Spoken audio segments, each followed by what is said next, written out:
The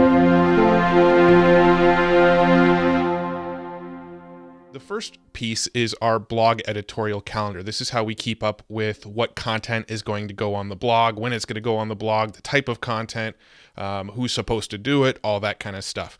All right, so as you can see, we've got multiple Trello, I don't know, I think these are called stacks in Trello. This whole thing is a Trello board. These are called stacks, and that is what we've got here. So we've got a few different stacks. We've got the article and video ideas stack. This is where I'm just constantly throwing out ideas for content that I want to create. We've got our podcast episode stack. These are episodes that we're going to be recording but haven't recorded yet. Then we've got our written/recorded stack. These are either podcast episodes that have already been recorded, or they are blog posts that have already been written.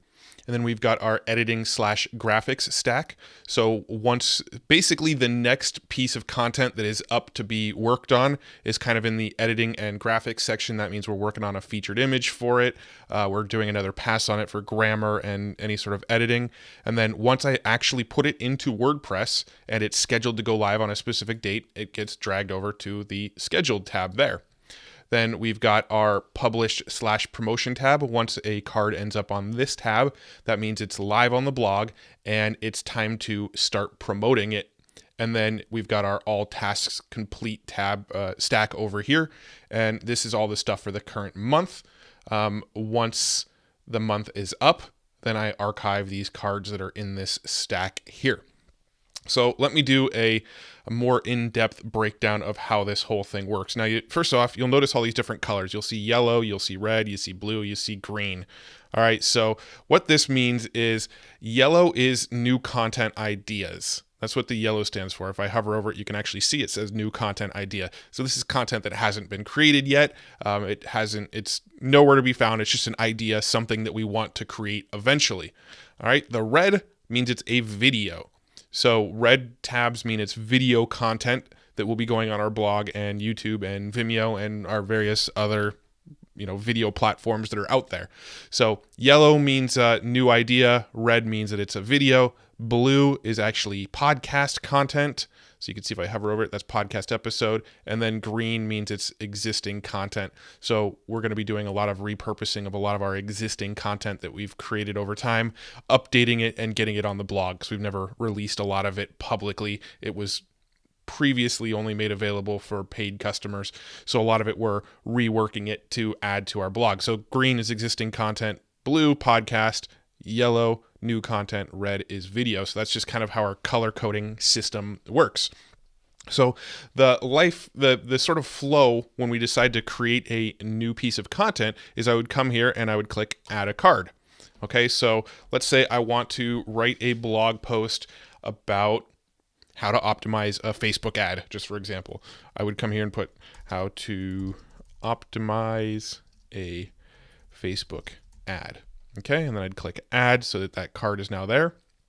I would click into the card, and this would be a new content idea. I don't have it already, so I would add the little yellow new content idea tab there. And then any sort of extra notes I would add here into the detailed description, and that would have any details about what I would be talking about on this blog post. So maybe I would say, create lookalike audience, use 3 different images and let Facebook optimize, etc., etc. And I would just add all of my various little quick optimization tips, and that's there. So when I'm going to write the blog post, I have this kind of for easy reference. Podcast episodes, this is pretty simple. Once we schedule a podcast with somebody, once they're booked in and confirmed for a date, I just make a card. I make a topic. I write topic idea for what I think we're going to talk about. This is obviously subject to change because I never really know where we're going to go with a podcast. But I always put the topic idea of what we're planning on discussing with that guest when they're on our show. Of course, I add my blue podcast label so I can quickly see which things are podcasts. Then once a podcast episode is recorded or a new blog post is written, it gets dragged over into the written/recorded section. So I have a quick overview of what's available. Now, typically once it hits this written/recorded section here, I add a due date. We release content right now on a Monday, Wednesday, Friday schedule. So I will add a due date that's a Monday, Wednesday, or Friday. Podcasts always go live on Wednesdays, and then either a blog post or a video goes live on a Monday or a Friday. So I'll add the date that I'd like it to go live just by clicking there and adding a date there, so I can see at a quick glance when the due date is for this piece of content. As you can see over here, December 22nd, how we manage our blog's content calendar is due December 22nd. I've already added a date to this one. It's a new piece of content, but I'm recording it in person right now as I do this, so that's why that is still there. Once it's done being recorded, I will move it over to the written/recorded section, and then I will start working on it inside of WordPress. I'll move it over to my editing and graphics here as I build out my featured image for it. Once it's all edited, ready to go, I've got it scheduled for tomorrow. I'll drop it into scheduled. Okay, once it goes live, it gets dropped to published, and I can kind of watch the whole life cycle as it goes. All right, so let's just say, for example, this post that I'm working on now was live. It is ready to go. What I'll do is I'll come in here, I will click on this and say it is now live. Clicking on this basically means it's live. It turns this green, showing that it's ready to go. And then what I would do is I've actually built out some pre-made checklists. So I've got a checklist for a video promotion, blog promotion, podcast promotion. This one is going to be a video and a blog post. So I'm going to use my blog post promotion checklist. Select that, click add, and now it adds a bunch of steps to this card that I would go through. Push crew notifications, share to our Facebook group, share to our Facebook page, add to Meet Edgar, boost our Facebook post, make sure to add our ads into it, send an email broadcast, etc., etc. Make sure to mention it in the weekly profit. Then as I do each of these things, I will simply check them off as they get done. And you can see a nice little progress bar that shows me how much promotion I have left to do on that piece of content.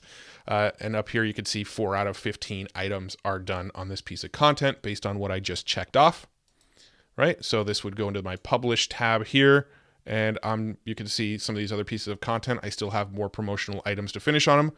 Once all these promotional items are finished, I drop it over to all tasks complete. And at the beginning of next month, I will go into these and I will click the archive button, and it will hide it from the all tasks complete. So that's how I do all of this. Let me make sure I uncheck all of this stuff so I don't confuse myself later. And that's my Trello flow. And what's really cool is Trello has a built-in calendar. So as I schedule this stuff, you can actually look at our full-on calendar and see the various content that goes live and when it's scheduled to go live. Podcasts always go live Wednesday. We're actually booked out a couple months on our podcasts. Blog posts, you can see the green ones are existing content that we've already written that we're reworking for our blog. Yellow is new podcast ideas. And Fridays are kind of free days. I kind of decide at the moment what sort of content I'm going to put out on Fridays, but I can get a quick at-a-glance view of our entire content calendar by clicking on calendar at the top here. And you can see once it crosses it out, it just means that it's actually gone live. All right. So that is how we use Trello to keep up with all of our content.